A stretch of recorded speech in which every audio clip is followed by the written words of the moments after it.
This is fucking crazy, bruh. So, multiple Riize members are getting dragged right now because of a bunch of shit. Yoon Suk said an N-word equivalent term in Korean, misinformation about Wonbin saying that Chris Brown is his role model, and Sungchan put a David song in his playlist. All of these came one after the other, so bear with me, bruh. Yoon Suk, he posted one of his baby pictures or some shit and referred to himself as a derogatory term.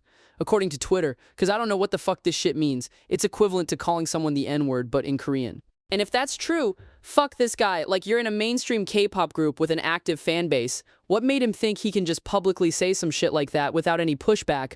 Why the fuck was he so confident about it? All those boycotts because their ex-member was dating somebody back then. Bitch, how about y'all boycott that company for letting that racist fuck stay in the group? Where's all the Indonesian hit tweets? Where's all the funeral wreaths? Then you got Wonbin, which is actually just fake news being spread around. There's a viral clip going around social media of him talking openly about different styles of performances, and he mentioned Chris Brown in a brief lineup of artists.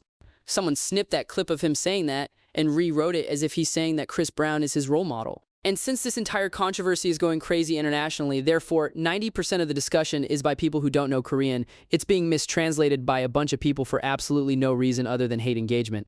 It's fucked up. He never said Chris Brown was his role model. He was just pointing out how influential his style of performing is. You can appreciate people's craft without thinking of them as a role model. Bruh, we know this. Now you have Sungchan, who's actually fucking cooked. So, according to people on Twitter, because I don't follow this group, he threw in a David song in one of his playlists in late March 2026.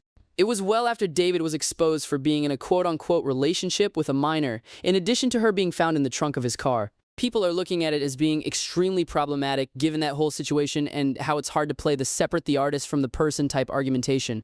Because, like, his music was really centered around his relationship with the minor, which put into context makes a lot of his music actually fucking disgusting. There is no defending that, bruh. I can't comprehend how anyone can cut on David after the shit that came out, especially after all the new evidence recently. For the most part, I'd agree that you can separate the artist from the person, but for David, that connection is just too strong. Fuck Yoon Suk and fuck Sungchan, but don't drag other members into this shit, bruh. Fixate on valid criticism, not schizophrenic anti-fan misinformation, but yeah, that's it.